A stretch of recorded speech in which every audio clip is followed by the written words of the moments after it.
And where the said our adversaries do moreover charge us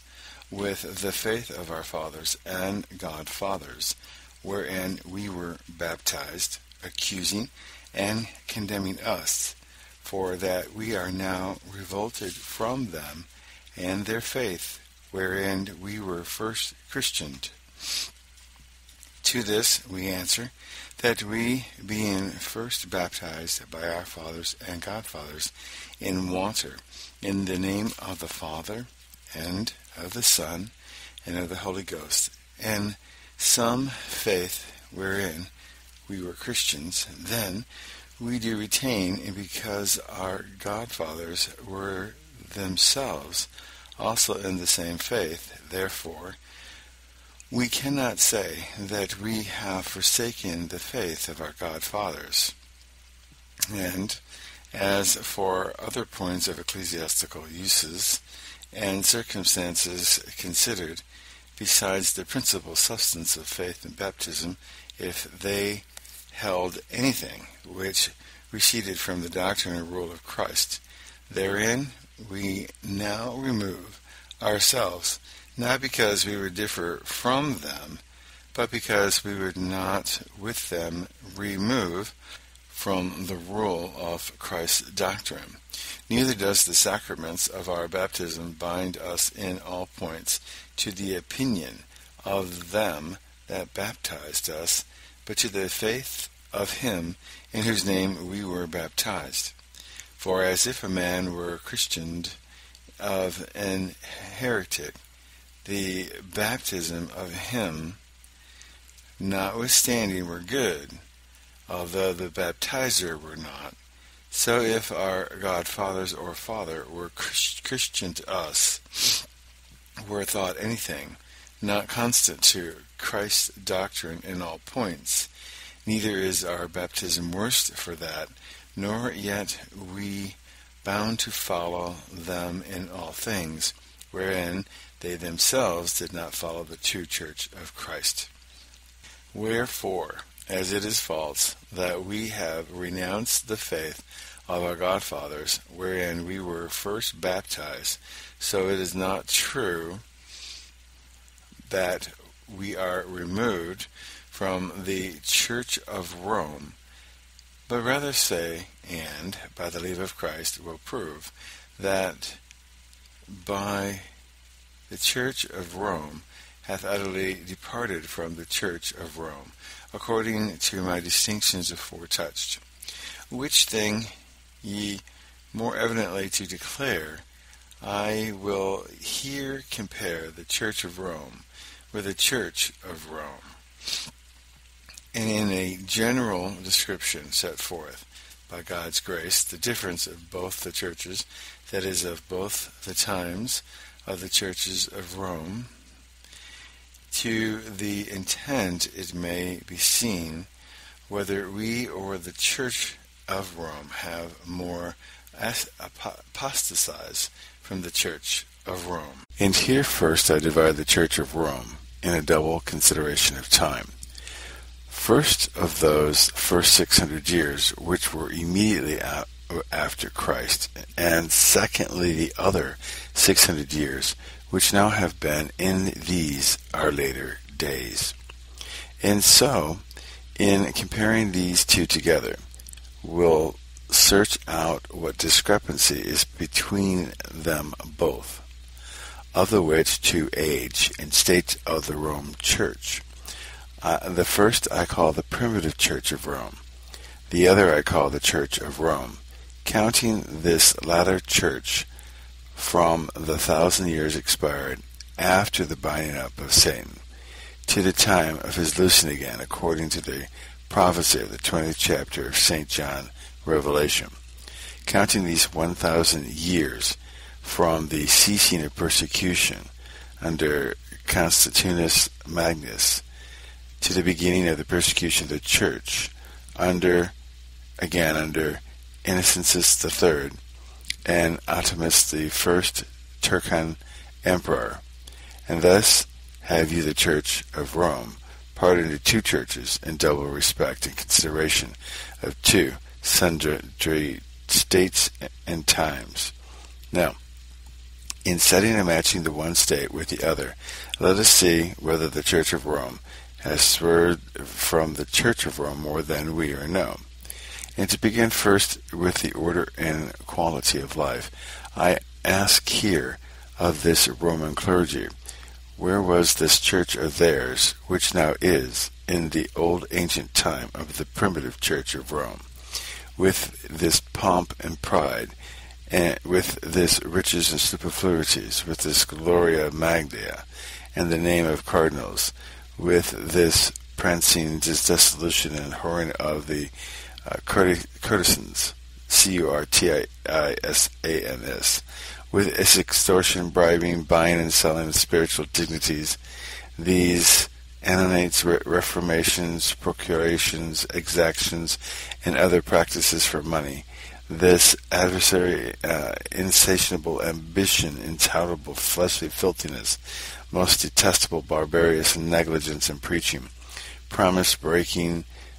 say this is poisoning, supplanting one another, with such schemes and divisions which never were more seen than in the elections and court of Rome these 700 years, with such extreme cruelties, malice, and tyranny, in burning and persecuting their own brethren to death.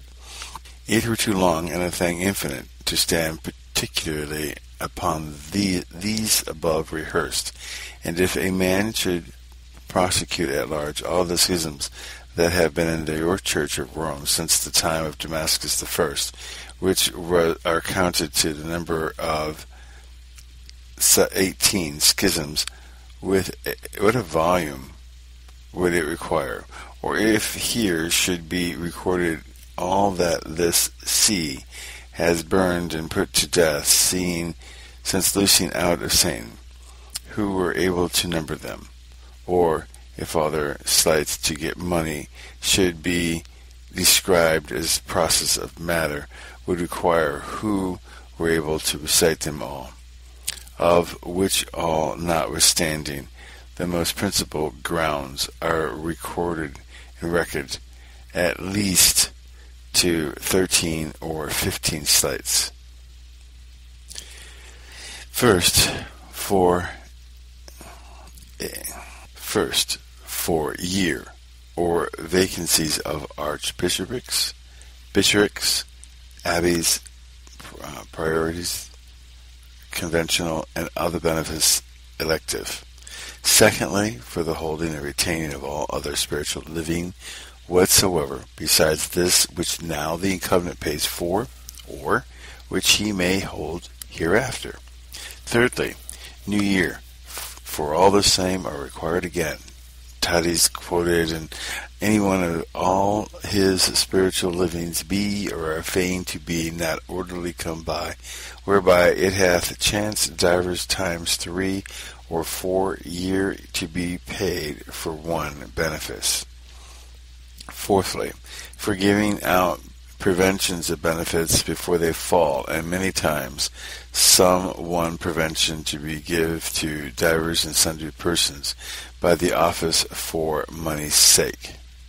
Fifthly, for resignations upon favor, which many cases the Pope challenged to be reserved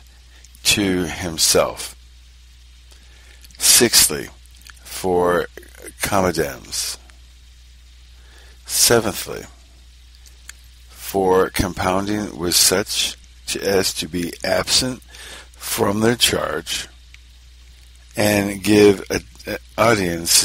about the court. Eighthly, for infinite dispensation, as to dispense with age, with order, with benefice incompatible,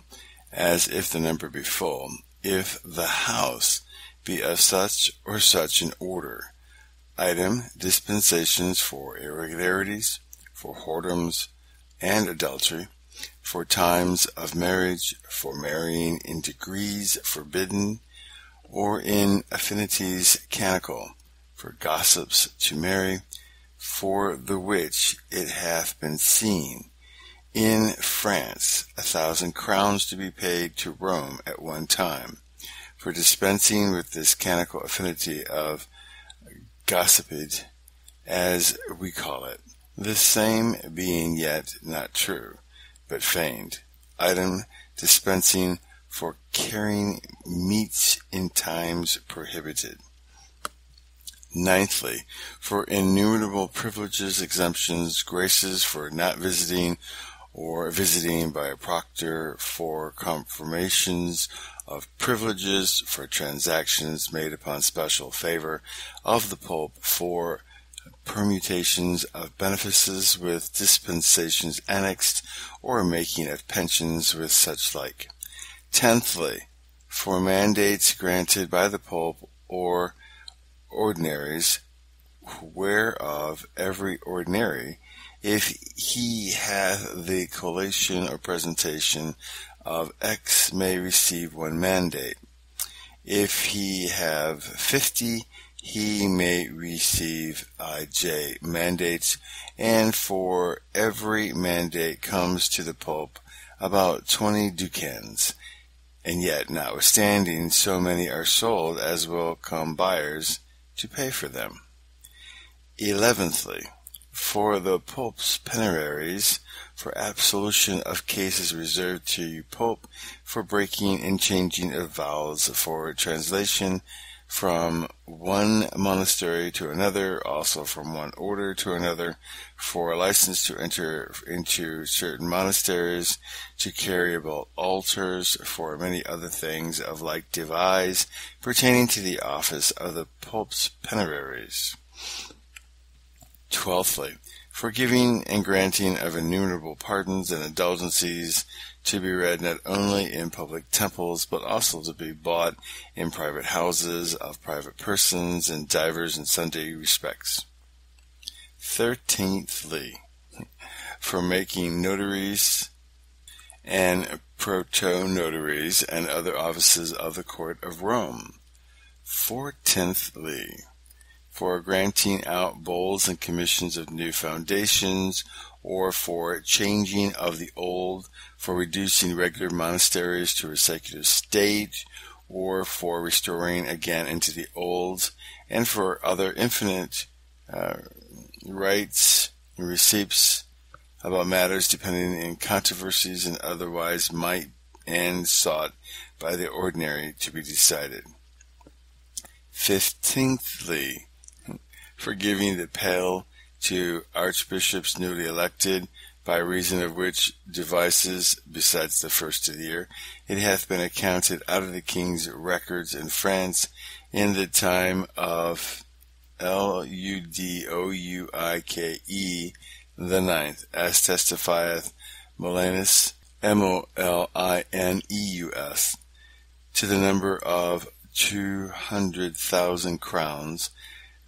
only out of France paid and transported to Rome,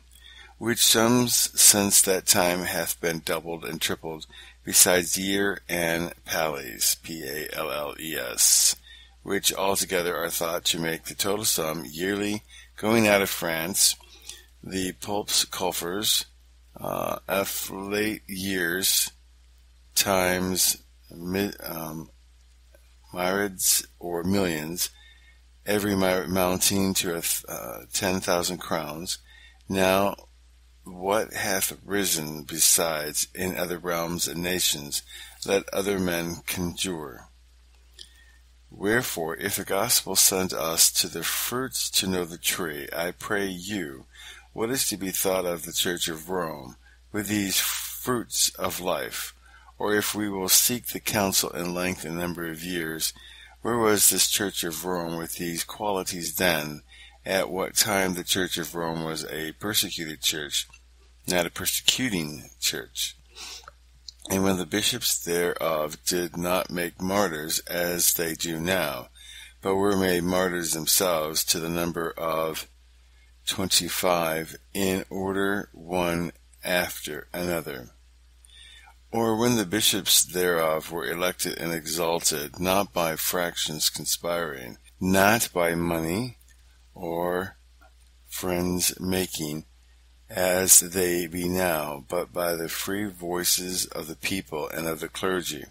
with the consent of the emperor joining with them all, and not by a few conspired cardinals closed up in a corner as they be now. And yet, if there were no other difference in the matter, but only corruption of life, all that we would tolerate, or else impute to the common frailties of man, and charge them no further therein than we might charge ourselves. Now, over and besides this deformities of life, wherein they are clean gone from the former steps of the true Church of Rome, we have moreover to charge them in greater points, more nearly touching the substantial ground of the Church, as in their jurisdiction presumptuously ushered up, in their title falsely grounded, and in their doctrine heretically corrupted. In all which 3 points this latter pretense Church of Rome hath uttered sequestered itself from the image and nature of the ancient and true Church of Rome, and have erected to themselves a new church of their own making, as first usurping a jurisdiction never known before in their ancient predecessors. For although the Church of Rome in the old primitive time had his due authority and place due upon that sea, among other patriarchal churches, over and upon such churches as were within his precinct and bordering near upon it, as appeareth by the acts of the Nicene Council,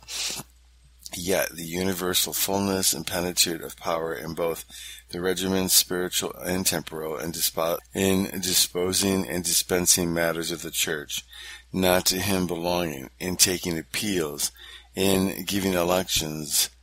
investing in benefices, and accepting himself from obediency and subjection of his ordinary power and magistrate, with his coactive power newly erected in the Church of Rome, has never received nor used in the old Rome Church, from which they disagree in all their doings. For although Victor, the Bishop of Rome, year 200, went about to excommunicate the first churches for the observation of Easter Day, yet neither did he proceed therein, neither was permitted by Irenaeus to do, and although Boniface the First, likewise, writing to the Bishop of Carthage, required of them to send up their appellations unto the Church of Rome, alleging moreover the decree of the Nicene Council for his authority, the bishops and clergy of Carthage assembling together in a general council, called the Vigae Council of Carthage, to the number of 217 bishops, after they had pursued the decrees in the authentic copies of the foresaid Nicene Council, and found no such matter by the said benefices alleged, made therefore a public decree that none out of the country should make any appeal over the sea, etc. And what marvel if appeals were forbidden them to be made to Rome, when as both here in England the kings of this land would not permit any to appeal from them to Rome, before King Henry the I.J., because of the mother of Thomas Becket, being thereunto compelled by Pope Alexander the I.J. And also in France, like prohibitions were expressly made by Ludouicus, and then Pius, the year 1268, which did forbid by a public instrument called Pragmatica, Pragmatica, and then Sanctio. All exactions of the Pope's court were then his realm. Also by King Philip, named L.E., and then B.E.L., year 1296, them like was done, which not only restrained all sending or going up of his subjects to Rome, but also that no money, armor, nor subsidiary should be transported out of his realm. The like also after him did King Charles V, surnamed the Wise, and his son likewise after him, Charles VI, who also punished as traitor certain seditious persons for appealing to Rome. The like resistance, moreover, was in the said country of France against the Pope's reservations, preventions, and other like practices of his usurped jurisdiction in the days of Pope Martin V, year 1418. Item, when Henry VI in England and King Charles VII in France did both accord with the Pope in investing in a coalition of benefices, yet notwithstanding the higher court of Parliament in France did not admit the same, but still maintained the old liberties and customs of the French crown, insomuch that the Duke of Belfort came with the king's letter pallet to have the Pope's procreation and reservations admitted. Yet the court of Parliament would not agree to the same, but the king's procurator general was fain to go betwixt them, as is to be seen in his register the year 1425, the 5th day of March, in the days of the which King Charles VII was set forth in France Pragmatica Sanctio, as they call it, against the ANNAES reservations, expectives, and such other proceedings of the Pope pretends jurisdiction in 1438. Wherefore, what marvel if this jurisdiction of the Pope's court is in excommunicating, in taking appeals, and giving of the benefices was not used in the old Church of Rome, when as in latter days it hath been so much resisted. And what should I speak of the former and manner of elections now used in the Church of Rome, clean converted from the manner of the old Church of their predecessor? For first, in those ancient days, when as yet the Church remained in the apostles only, and a few other disciples, the apostles then, with prayer and imposition of hands, elected bishops and ministers, as by the apostles James was made bishop of Jerusalem. Paul in Crete elected Titus and Timothy in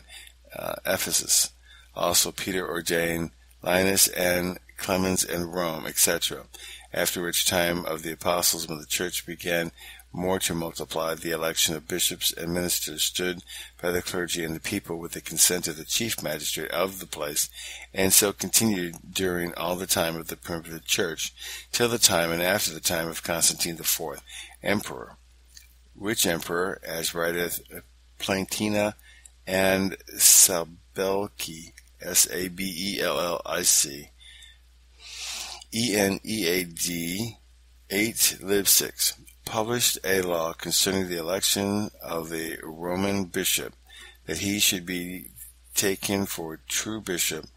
whom the clergy and people of Rome did choose and elect, without any tarrying for any authority of the emperor of Constantinople, or of the deputy of Italy, so as the custom and fashion had ever been before that day, year 685. And here the bishops began first to write out their elections, and their necks a little from the emperor's subjection, if it be so, as the said Platina and Sabellicus after him reporteth. But many conjectures there be, not improbable, rather to think this constitution of Constantine to be forged and untrue. First, for that it is taken out of the Pope's Bibliothecarie,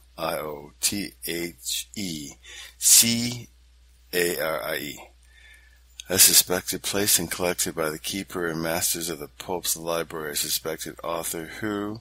whatsoever feigned writings or apocrypha he could find in the Pope's chest of records, making anything of his master's side,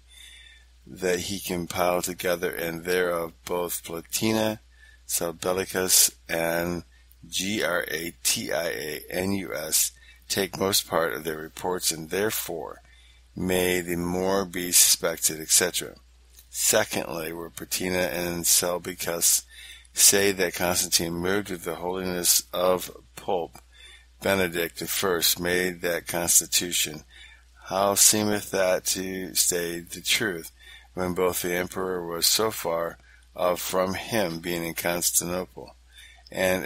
also for the said Pope reigneth not but 10 months, which was but a small time to make his holiness known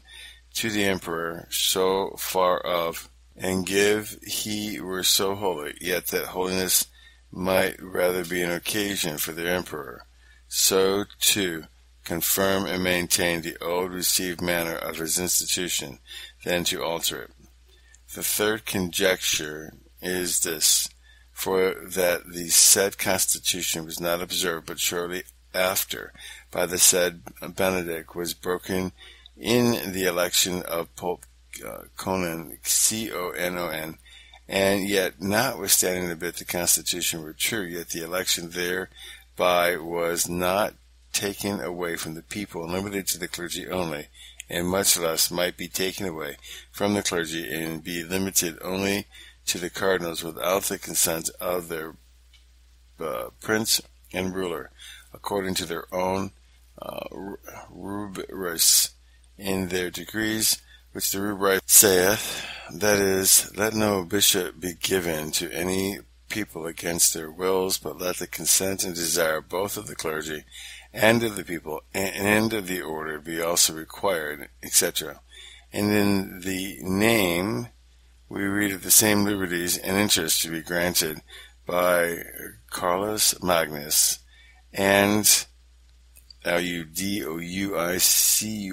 his son, not to a few cardinals only, but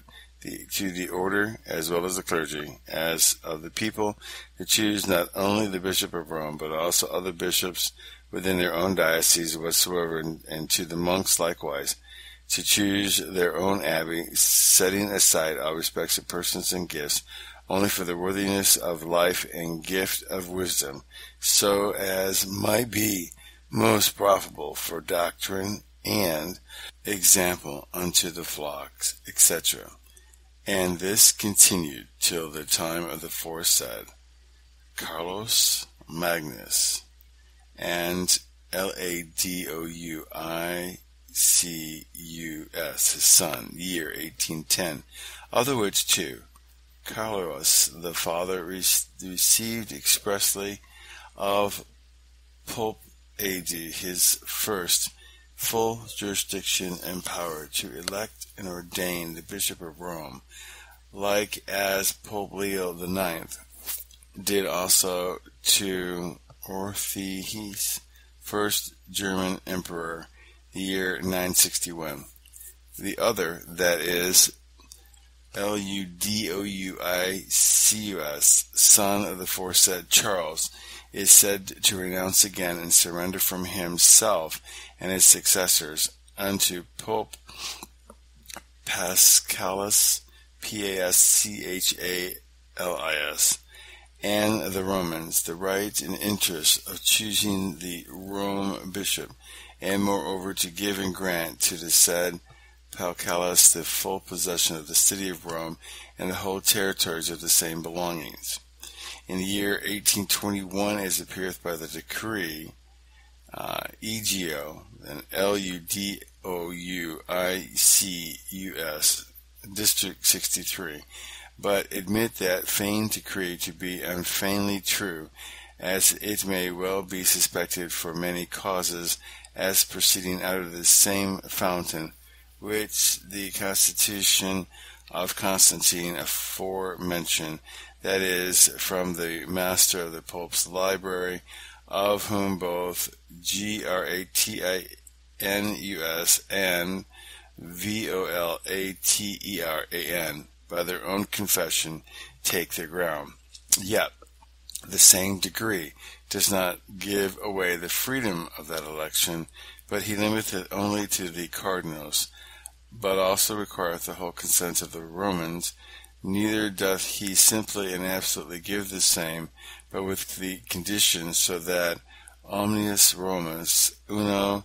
consilos and una concordia sind